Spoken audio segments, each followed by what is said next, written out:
Isang magandang araw, grade 11. Ang video na ito ang siyang hudyat ng ikalawang markahan ninyo at nais ko kayong i-congratulate para sa matagumpay na unang markahan ninyo. Naway ipagpatuloy ninyo yung pagiging masigasig ninyo sa pagkatuto ng asignatura nito. Okay, para simulan, yung paksa natin para sa unang paksa natin sa ikalawang markahan.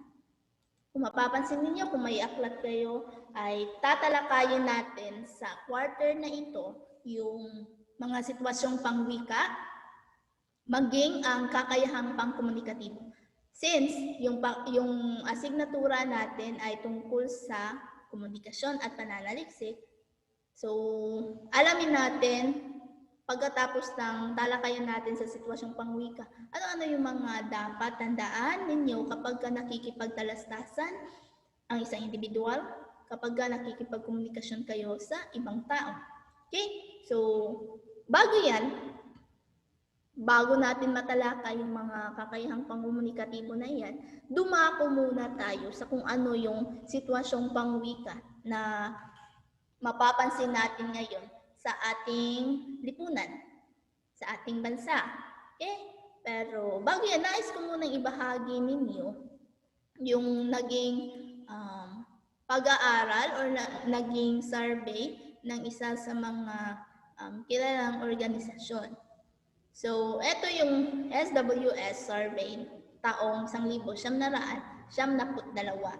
Ayon sa naging survey kasi, na 18% lamang ng mga Pilipino ang may ganap na kahusayan sa paggamit ng wikang Ingles.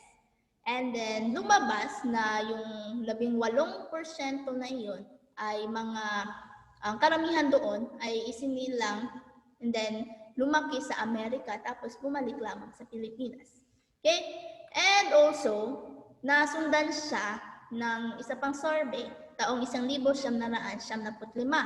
Lumabas doon sa naging survey, lalong-lalo na yung isa sa mga katanungan na gaano kahalaga yung pagsasalita ng Filipino. Nagsasabi na 2/3 sa mga Pilipino ang siyang nagsasabing mahalaga yung Filipino. Now, pinangkat yung porsyento na iyon. Sa buong Luzon, 71% yung nagsasabi na mahalaga sa kanila yung Filipino. Sapagkat siguro, yun yung pangunahing wika nila sa pagkikipagtalastasan sa kanilang lugar. Sa Visayas naman, 55%. Well, kung lalaman ninyo, yung mga Cebuano, yung pangunahin or yung inang wika nila is yung Bisaya or Cebuano. So, siguro, nasabi nila na at least almost half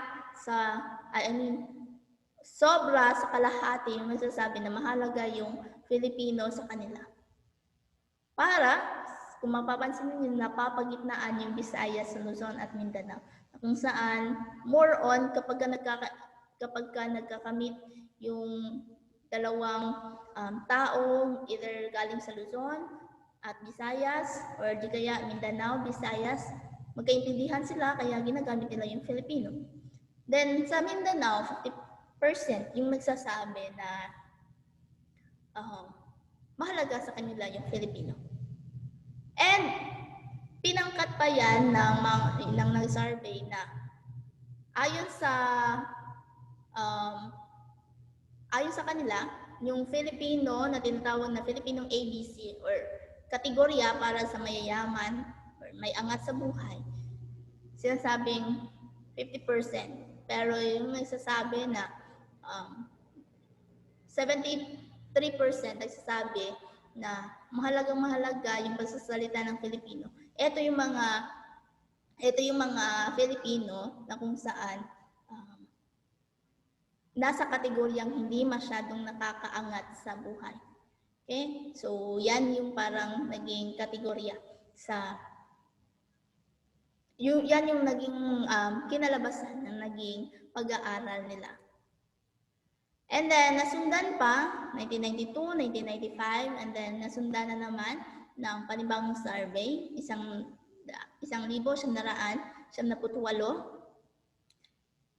Tinanong Tinanong sa naging survey nila kung ano yung unang wika nila sa tahanan. Ano yung parang inang wika nila sa tahanan. So, ito yung naging resulta. 35% nagsasabing Filipino yung unang wika nila. 24% Cebuano, 11% Ilonggo, 8% Kapampangan, 5% Ilocano, and then may 1% para sa nagsasabing unang wika nila is Ingles. Hindi natin maipagkakaila na yung 1% na iyan sapagkat may mga Pilipino talaga na nakasanayan or pagmulat pa lang nila wikang Ingles na yung itinuro, wikang Ingles na yung narinig nila sa kanilang tahanan. Okay? So, sa naging pag-aaral ni Michael San Juan or sa naging aklat na inilahad niya yung pinamagatan na 12 Reasons to Save this National Language.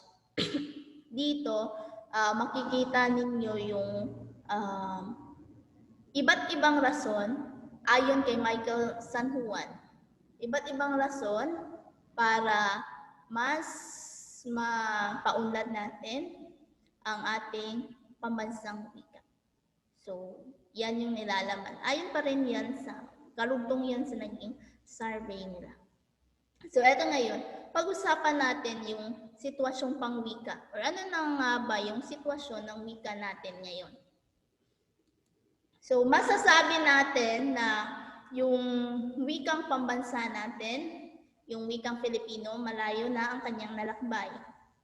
Malayo na ang kanyang nalakbay mula sa panahon ng katutubong Pilipino hanggang sa dumating yung Espanyol, hanggang sa nagkaroon ng Rebolusyong Pilipino, hanggang sa dumating yung Amerikano, Hapon, at hanggang sa pagsasarili magpahanggang ngayon sa kasalukuyan.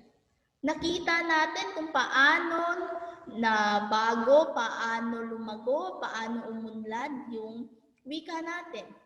At masasabi natin sa kasalukuyan na mahalaga yung makabagong teknolohiya sa pagpapalaganap ng wikang pambansa natin. Okay? Then nasaan? Ito yung katanungan na dapat nating masagot.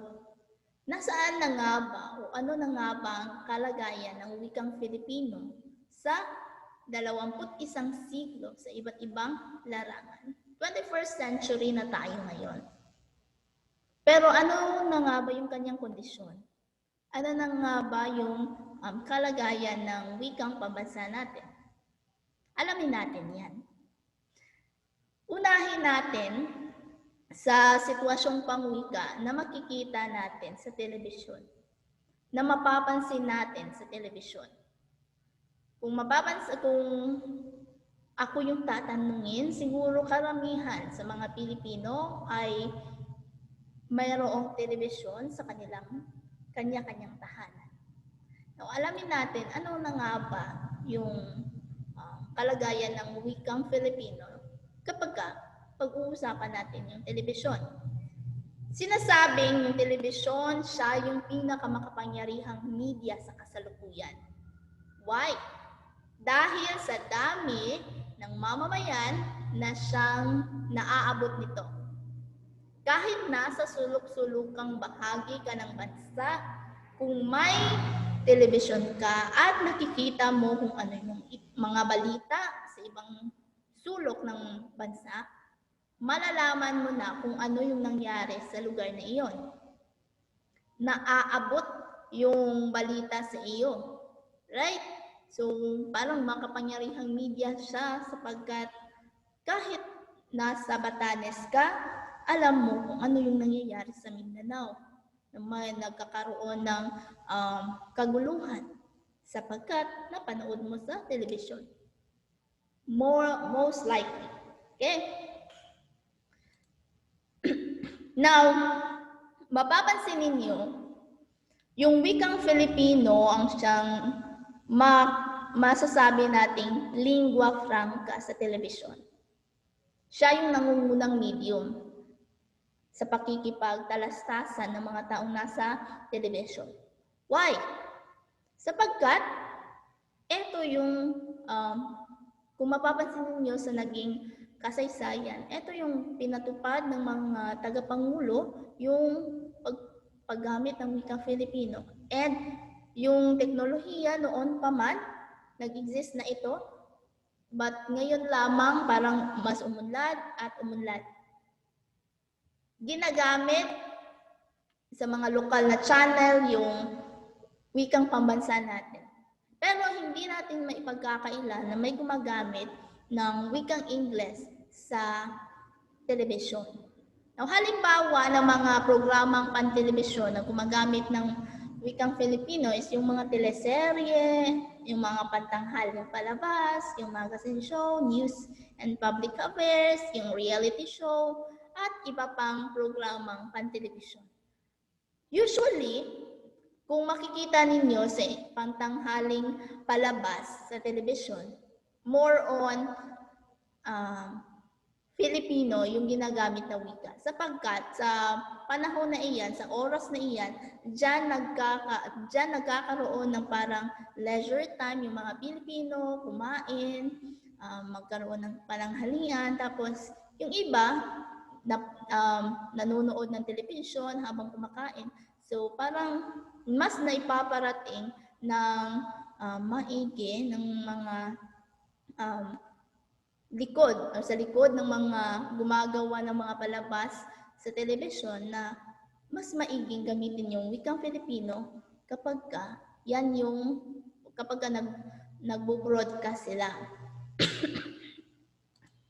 Now, sa pagdami ng palabas sa telebisyon, particular na yung mga teleserye na mga pinapanood ninyo, yung mga probinsyano, yung mga kadenang ginto at iba pa, halos sinusubaybayan talaga siya ng mga Pilipino. Lalong-lalo na kapag nakuha nila yung puso ng madla. Milyong-milyong tao yung nanonood. Kung familiar kayo, yung Aldab na Kalye-serye, kumbaga, milyon-milyong tao yung nanood doon dahil parang nag-hit sa kanila yung storya.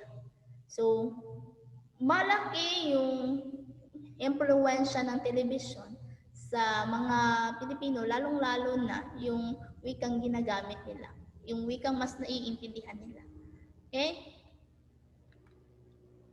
And then, sa mga, kung mapapansin ninyo, wala naman sigurong nagdadab sa telebisyon, wala naman sigurong gumagamit ng subtitle. Liban na lamang kung yung pinapanood mo is yung mga Korean drama na kung saan hindi mo naman naiintindihan yung sinasabi nila, kaya nagkakaroon ng dubbing or nagkakaroon ng subtitle para mas maunawaan ng nanonood, mas maunawaan ninyo. Pero may ilan, nagkakaroon ng dubbing kapag yun na nga, may Korean drama na pinanood or pinalabas ng specific na channel, tapos obviously, Korean yung lingwahe nila, kaya dinadub. Pero minsan parang iba siya pakinggan sapagkat nasa wikang Filipino. Alam kong parang karamihan na sabi, bakit nag-dub sila ng ganyan, mas okay kung may subtitle. Anyway, yung madalas na exposure sa television, yung isang ang siyang dahilan na kung saan sinasabing 99% ng mga mamamayan sa Pilipinas ang nakakapagsalita ng Filipino at maraming kabataan ang namulat sa wikang ito bilang unang wika nila. Okay? Di lamang sa bansa or sa lugar na ginagamit ang Katagalugan, but also sa ibang sulok ng bansa. So, 99% sa mga mamamayan sa Pilipinas alone sa bansa natin nang nakakapagsalita ng Filipino.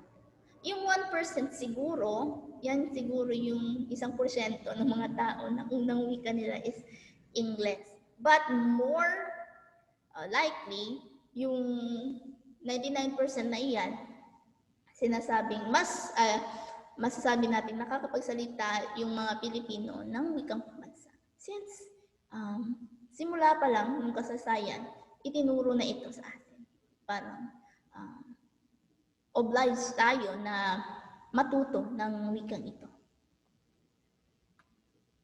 So, ito yung ilan sa mga palabas sa telebisyon, di ba, na kakikitaan natin na gumagamit sila ng wikang Filipino. Though may mga palabas talaga, pero mga pinapalabas na ito sa mga hating gabi, papuntang hating gabi, English yung ginagamit nila, or kung mapapansin niyo yung CNN, gumagamit sila ng English sa pagbabalita. Though lokal yung binabalita nila, English yung ginagamit nila. Pero nasa mga panggabing palabas na yung mga iyon. Pero eto, kung mapapansin ninyo, eto yung mga palabas sa telebisyon na ginagamitan talaga ng wikang Filipino. At mahalaga yung paggamit nila kasi marami silang nai-impluwensyahan. Yung Aldab, yung Pasnea, yung Encantadia, di ba? Yung mga Pasnea na iyan. And then yung Tonight with Boy Abunda, and then yung Going Bulayrit, mga bata, yung mga balita, TV Patrol, 24 Oras, yung Rated K, at iba pa. Yung sa Kasuho, diba? So, ngayon, puntahan naman natin, tapos na tayo sa telebisyon. Dumako tayo sa sitwasyong pangwika sa radyo at dyaryo. Okay? Kasi kung sa telebisyon, yung pangunahing medium na ginagamit is yung Filipino. Ano naman kaya yung pangunahing medium na ginagamit sa radyo at dyaryo? Okay. Unang-una pa lang, wikang Filipino rin yung nangungunang wika sa radyo.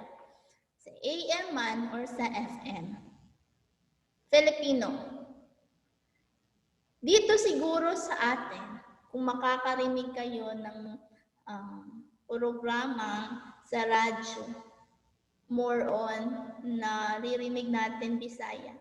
Since ang radyo may kaibahan siya minsan sa telebisyon kasi kung nasaan, anong lokal ka napapabilang, yan yung wika na siyang ginagamit sa mga radyo.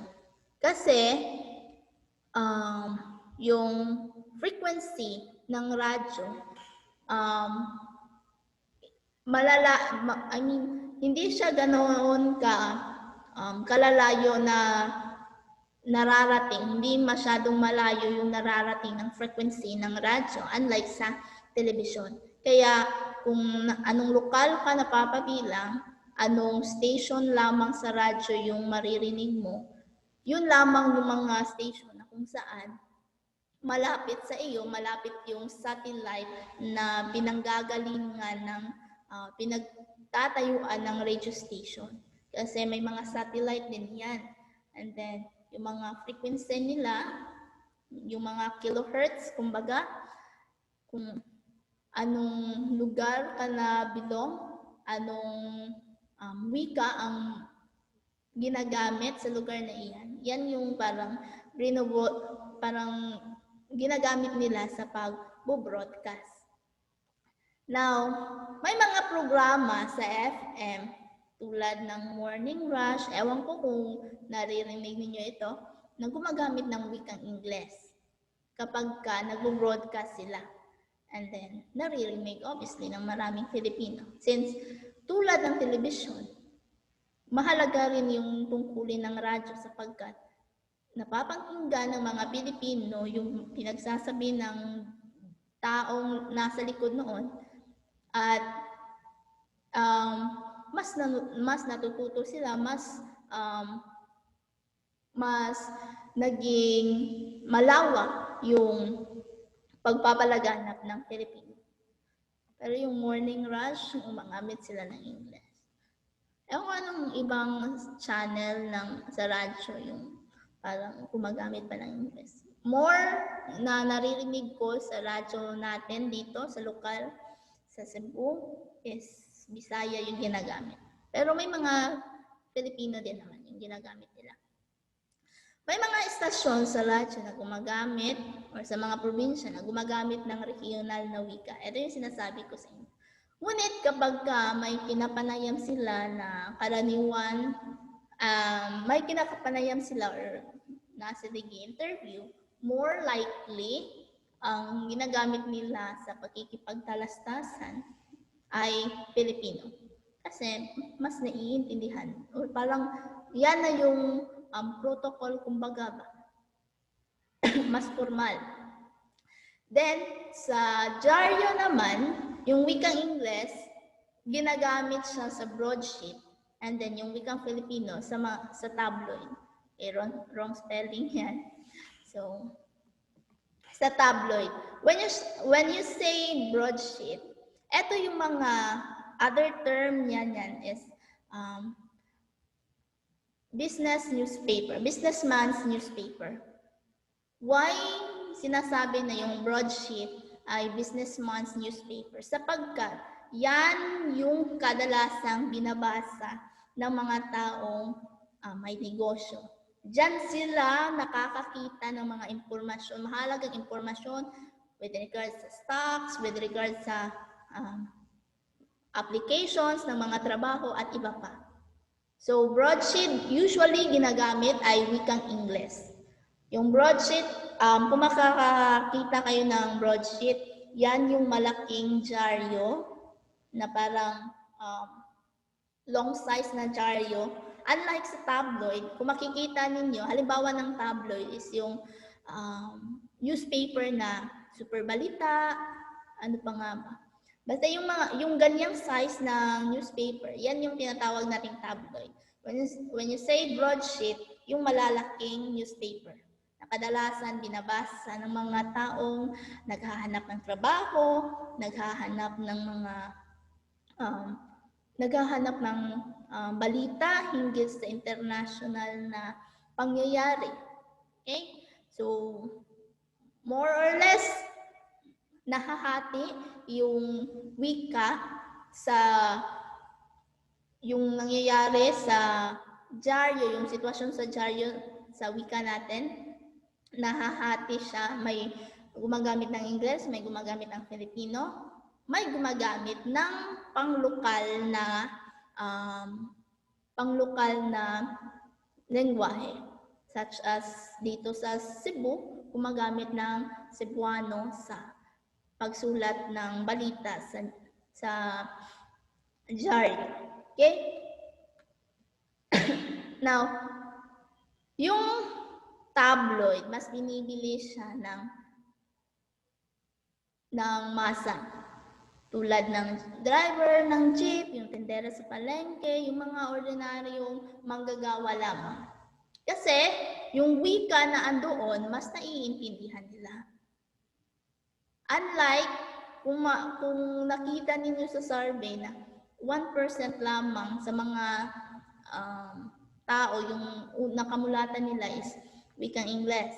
So, dili kayo ingon na bihasa sila sa pag-intindi sa wikang Ingles. Kaya, mas nabibili or mas tinatangkilik yung tabloid sa broadsheet. At yung tabloid, mas barato siya.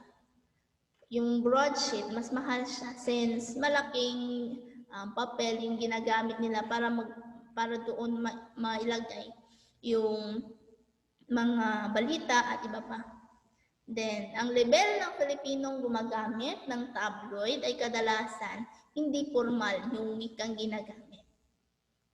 Unlike sa broadsheet.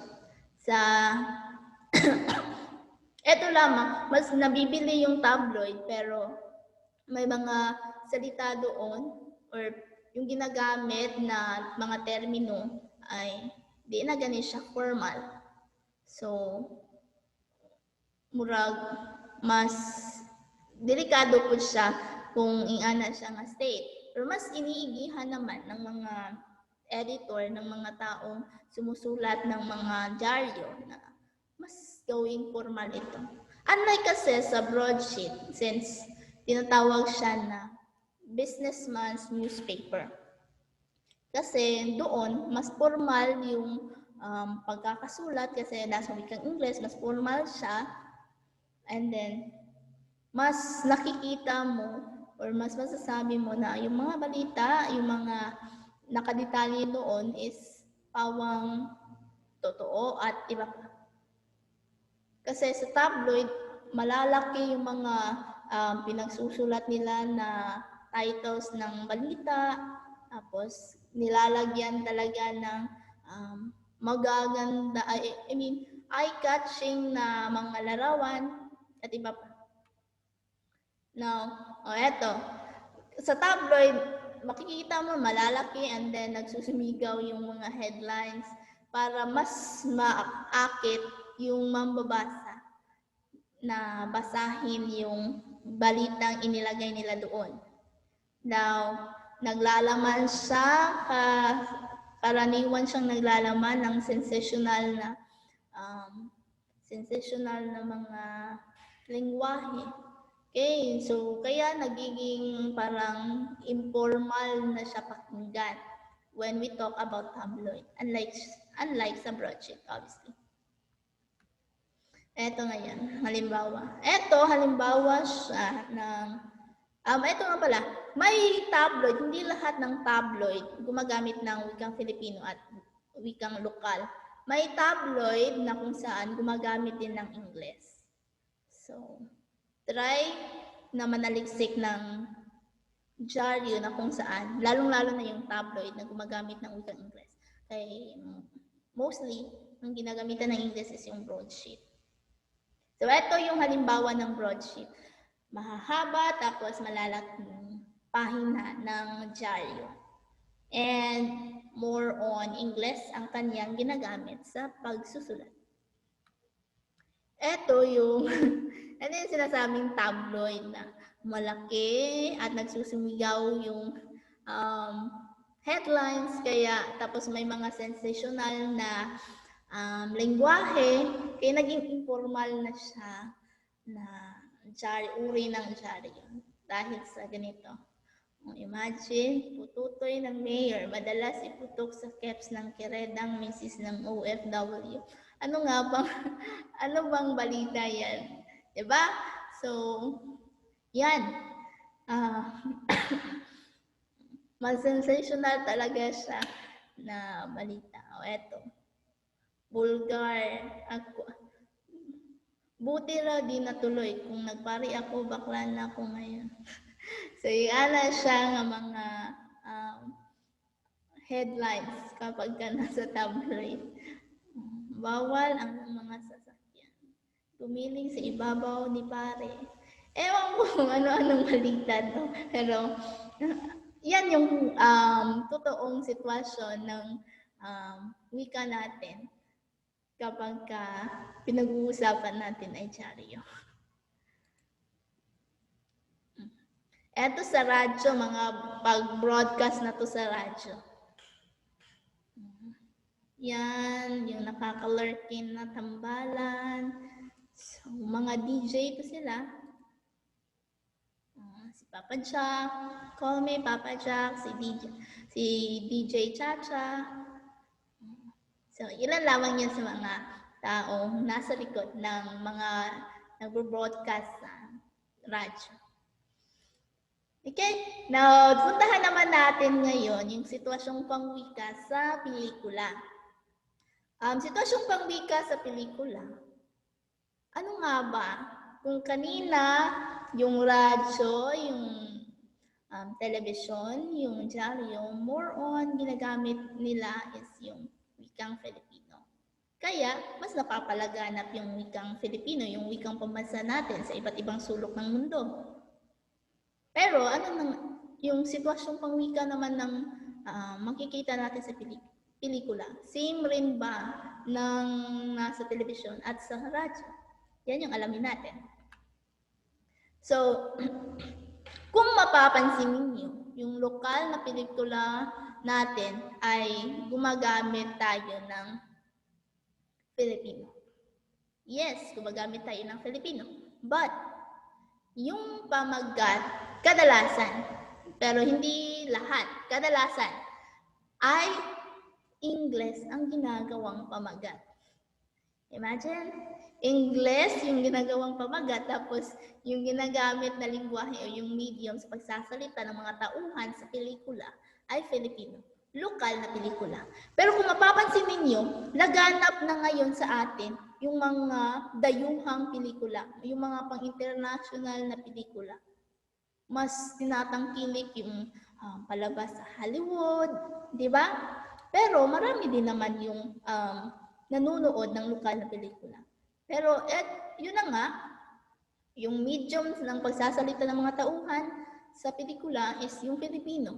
And then, yung pamagat nila is English. How ironic, di ba? So, kung mapapansin niyo yung One More Chance, yung Starting Over Again, It Takes a Man and a Woman, Bread for Rent, You're My Boss, A Second Chance, at iba pa, napakarami pang pelikula na ginamitan ng English na pamagat, masasabi natin na bakit English yung ginagamit nila na kung saan lokal siya na pelikula. Tapos yung ginamit sa pagkikipagtalastasan ng mga tauhan is Filipino. How ironic, di ba? Pero may purpose yan kasi yung iba sa mga pelikula na ito, pinapalabas sa ibang bansa. Okay? Pinapalabas siya sa ibang bansa para mas madaling maka-catch ng attention. Ginagawang English yung pamagat ng pelikula. So, yan yung purpose. Yan yung parang marketing din ng mga taong gumagawa ng pelikula. So, may mga palabas na tayo, kung mapapansin niyo na ipalabas na sa ibang bansa. Tulad ng panunood natin ng Korean drama dito sa bansa natin, ginagawa ng dubbing, ginagawa ng subtitle. Yan rin yung ginagawa nila sa pelikula natin sa kanilang bansa. So, nagkakaroon ng justification kung bakit English yung ginagamit na pamagat kadalasan ng mga pelikulang lokal natin. Okay? So, tapos mas malaki yung kita kapag naipalabas sa ibang bansa yung pelikula na iyan. Okay. So, eto, bilang pagbubuod, yung Filipino, yung lingua franca, mapapansin niyo, Filipino, yung lingua franca na ginagamit natin sa telebisyon, sa radyo, sa dyaryo, maging sa pelikula. So, yung pagkikipagtalastasan, lingua franca is yung Filipino. Sapagkat tayo mga Filipino at dapat pinapalago natin ito, hindi natin siya winawaglit sa ating sistema. Kahit na sabihin natin na mas common ngayon yung pagsasalita ng English, mas angat ako kapag marunong akong magsalita ng English. Well, para mo na ring winawaksi sa iyong sistema yung pagiging Filipino. Sige, ato na lang, pag American citizen na lang. Diba? So, yan. Then pangunahing layunin, obviously, sa paggamit ng wikang Filipino is makaakit ng mas maraming manunood, tagapakinig, o di kaya mambabasa. Dahil dito, mas nagkakaunawaan, mas nalilibang sila sa palabas. Yung programa, maging yung babasahin, mas malaki yung nakikita. Okay? Then, dahil sa malawak na impluwensya ng wika, ginagamit na kung saan ginagamit sa mass media, maraming mamamayan ngayon sa bansa yung nakakapagsalita, nakakaunawa, at gumagamit ng wikang Filipino. Dahil naging lingua franca sa iba't ibang social media, sa iba't ibang mass media, yung Filipino, yung wikang pambansa natin. Kaya marami sa atin. Kaya nga yung 99%, mas nakakaintindi sila ng wikang Filipino. Okay? So, nakakapagsalita, nakakaunawa, and then nagagamit yung wikang Filipino. Though hindi masyadong masasabi natin na may mangilan-ngilan talaga na di gaanong bihasa sa pagsasalita ng Filipino. Pero, at least nauunawaan, di ba? Then, mabuting sinyales siya sapagkat makikita natin na wrong di ay nga lugmok na yung pamansang wika natin. Sapagkat dahil sa iba't ibang teknolohiya na ito, mas nakikita natin yung pag-unlad at yung paglago ng ating pamansang wika. Okay? At ang nananaig na tono ay informal at walang hindi gaanong stricto sa pamantayan ng professionalismo. Well, hindi natin may pagkakailayan sapagkat maraming pagkakataon na kung saan yung pagkikipagtalastasan natin sa isa't isa ay parang friends, magkaibigan, at iba pa. And maraming uri ng media ang tila nangingibabaw yung layunin is para mangaliw, manlibang, at lumikha ng ungong or ingay ng kasiyahan. Well, tayong mga Pilipino, yan yung parang traits natin. Yan yung parang pangunahing trait natin bilang Pilipino. Kahit gaano tayo kaproblemado, kahit gaano tayo kalugmok sa kahirapan, or gaano tayo nahihirapan sa ating kanya-kanyang tahanan, palagi tayo yung mindset natin, think positive, think positive. Kaya nga, yung usually kapag pag-uusapan yung mass media, yung social media, more on kapag pinag-uusapan yung television, yung radyo at iba pa, more on ang purpose ng mga pinapalabas na sa television is para maaliw ang bawat isa sa atin. Okay? So, that serves the purpose. And isang pag-asam at paghamon para sa mga taong nasa likod ng mass media at mga taong tumatangkilik nito na hindi lang basta lumaganap ang Filipino, kundi gamitin din ito bilang mahusay or gamitin ito ng mahusay upang higit na maipataas ang antas ng ating wika. So, big challenge sa mga tao nga nag-create ng mga mass media, nasa likod ng mga iba't ibang palabas na hindi lamang mapakinggan ng mga Pilipino ang pagkikipagtalastasan ng mga tauhan, but magagamit din nila sa kanya-kanyang tahanan. So, ito yung ilan sa mga pelikula na makikita natin na may English na pamagat. The Thing Called Tadhana. Minsan nagkakamix na yung lingwahe. Kamsawi, The Guys in Love with You, Mari. She's dating the gangster. May ilan pa? Apat. So, ito halimbawa to na ang pamagat is Filipino. Mga lumang, kung mapapansin niyo, lumang pelikula na ito. Bata, paano ka ginawa? Nice to na pelikula. Actually, ito ay panitikan siya, literatura siya na tinuturo ko sa, I think, grade 10. Isa tong nobela, tapos ginawa nilang pelikula. Bata, paano ka ginawa? Okay, so yun, more on television, radyo, dyaryo, and then pelikula. Na dumako tayo sa sitwasyong pangwika sa iba pang anyo ng kulturang popular. Ito lamang ay unang bahagi sapagkat magtatapos lamang tayo sa is yung tatlong anyong popular, kulturang popular na laganap sa atin ngayon. Kung mapapansin niyo. Yung ikalawang bahagi ay susunod na nating pagkikita. So, eto.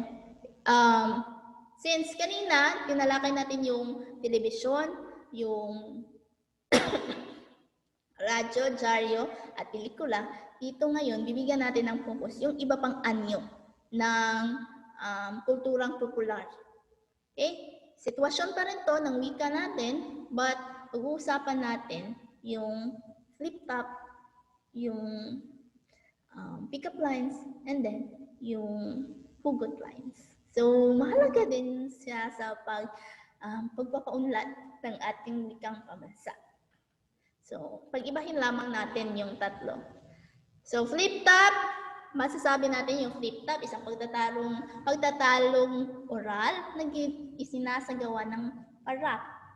Nahahawig ito sa balagtasan sapagkat nagkakaroon ng sagutan. Right?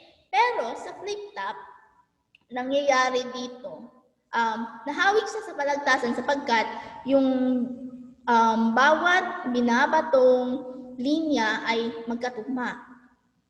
Pero unlike sa balagtasan, yung flip top, kung sino yung nauunang gumawa ng paksa, dinudugtungan ng kanyang kalaban. Or parang yan yung sinasagot ng kanyang katunggali.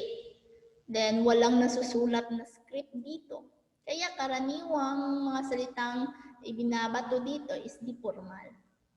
So, na dito na ngayon malalaman or makikita natin yung iba't ibang variety ng wika. And then karaniwan sa kapag nag-flip top ay mga salitang nanlalait. Kung nakamanood kayo ng flip top sa YouTube, medyo hit sa personal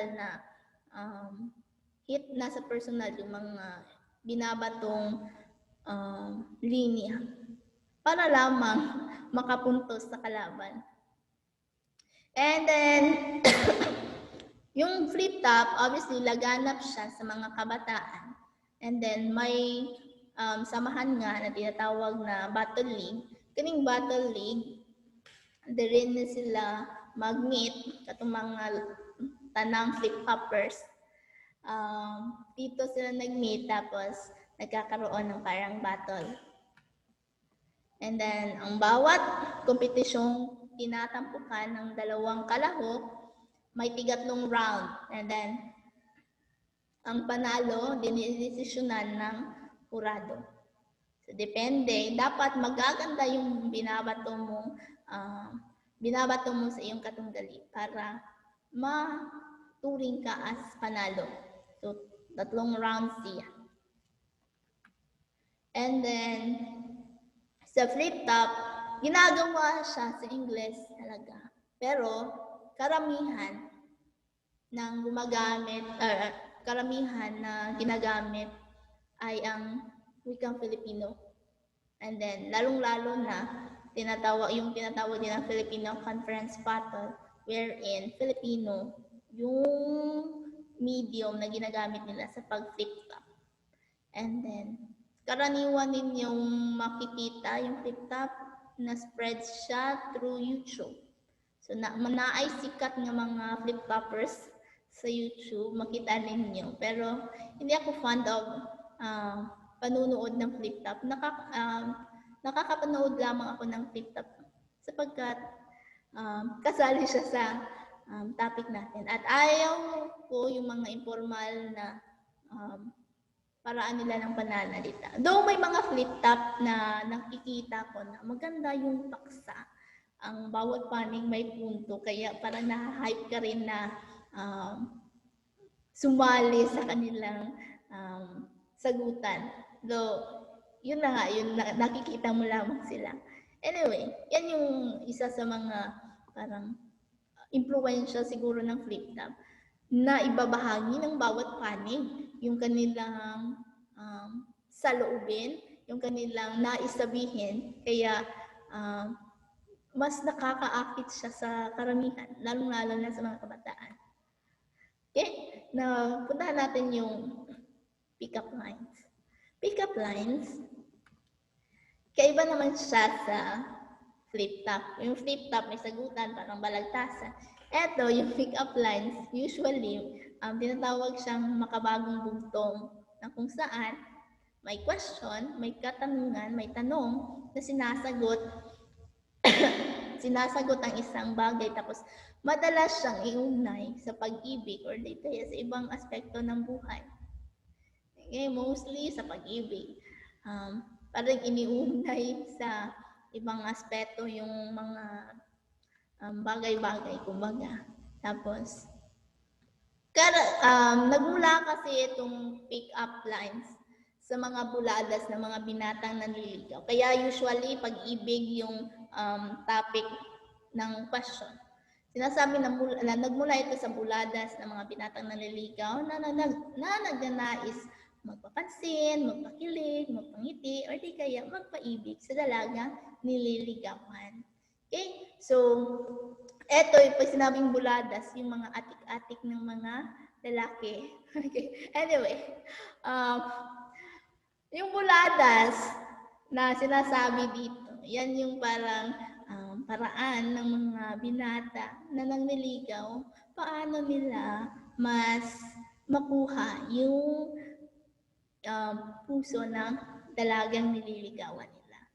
So, kung mapapansin niyo yung pick-up lines rin kasi parang yung nilalaman niya nakakakilig talaga siya, tapos napapangiti ka ng wala sa oras, kaya siguro itong mga lalaki minsan ay kilala sa pambola. So, bola, yung buladas, salitang bola, na huwag mo akong bulahin, and such. So, yan. Huwag mo akong paikutin, kumbaga. Di ba? Then, kung may mga salitang angkop, kapag nasa pick-up lines, kung may mga salitang angkop na nakapaglalarawan sa pick-up line, masasabi natin na talagang nakakatuwa siya. Nakakapagpangiti siya at nakakakilig. Cute, cheesy nga lang, and then minsan corny siya pakinggan. And madalas ninyo itong makikita sa mga kabataang magkaibigan or di kaya nagkakaibigan. So, yan. Then, nakikita din natin to sa mga Facebook walls, Twitter, at sa iba pang social media network. So, mga pangkabataang mga paksa, kumbaga. Then, kapag ikaw ay isang tao na nais magbigay ng pick-up line, dapat mabilis kang mag-isip at malikhain ka. Dapat alam mo kung saan mo iuugnay ang mga bagay-bagay. Then, usually kapag nag-pick up lines, tapos hit na hit, saktong-sakto, maliwanag na maliwanag yung connection ng tanong mo, tapos sa bagay na kinumpara mo, sinasabi agad ng boom, diba? So, pang talaga siya, pang aliw sa mga kabataan. And then, lumikat ng pick-up lines sapagkat yung isa sa mga segments sa programang Bubblegum na kung saan ginagampanan ni Ogie Alcacid yung boy pick-up. So doon parang mas lumaganap yung pick-up lines sapagkat kung mapapansin ninyo, isa yung pick-up lines ni Ogie doon, ni boy pick-up doon. Hindi siya connected, pero sinusuportahan siya ng kaniyang panig. So, yan yung parang yan yung parang mas nag-hit, kumbaga, yung pick-up lines dahil sa nangyaring yan. At hindi lamang si Ogie Alcacid yung gumagamit ng pick-up lines, maging yung namayapang senadora ni si Miriam Defensor Santiago. Kasi may aklat siya.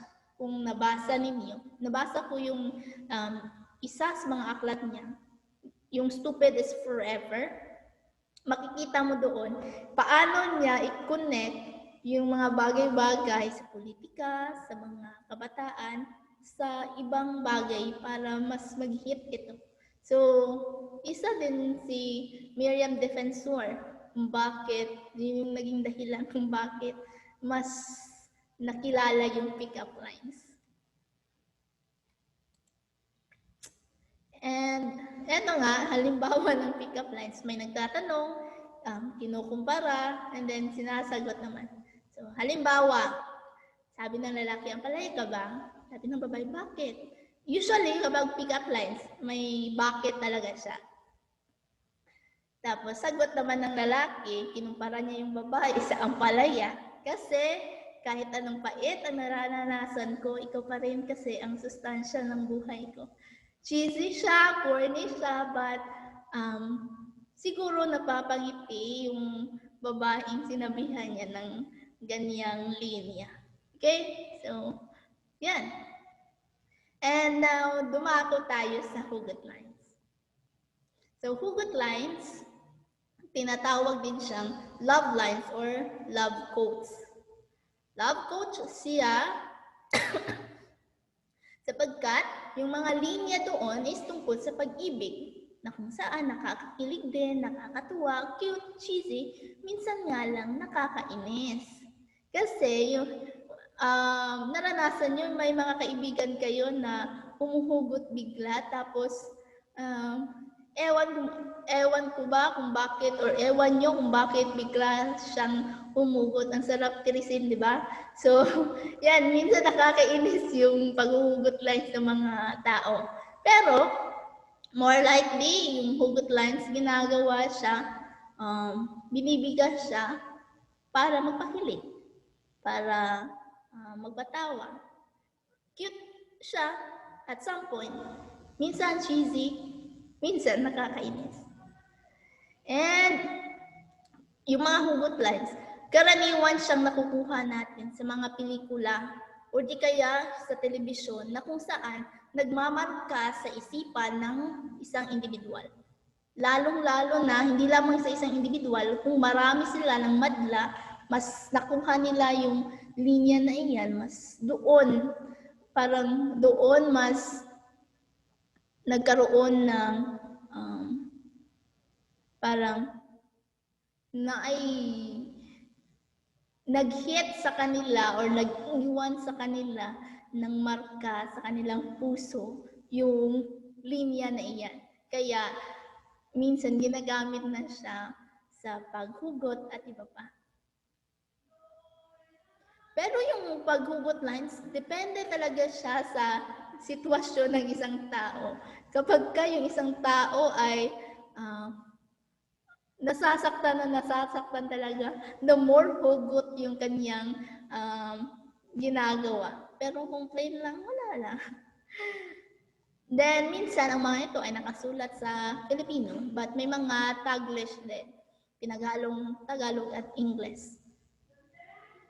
And eto, halimbawa ng hugot lines, mula to sa binigkas ni Angelica Panganiban bilang Maze na sa pelikulang That Thing Called Tadhana. Ito yung naging ito yung naging hugot niya. Wala naman pala yun sa tagal ng relasyon. Kung hindi kanya mahal, hindi kanya mahal. So, yan, ginagawa ng hugot ng ilan, yan, lalong-lalo na yung mga taong sawi sa pag-ibig. Diba? So, may iba naman na humuhugot, dala na rin siguro ng the more kasi na nasasaktan yung isang tao, the more na may maihuhugot siyang linya. And, say for example, ang crush ay parang math problems. Kung hindi mo makuha, titigan mo na lang. So, ito yung mga ilan sa mga linya ng mga kabataan na kung saan, kung hindi mo makuha si crush, titigan mo na lang. Gaya ng pagsagot ng mga math problems ninyo. Right? So, Naway hindi niyo yan ginagawa na tinititigan niyo lamang yung math problems niyo. And yan na yung wakas ng ating aralin para sa linggong ito.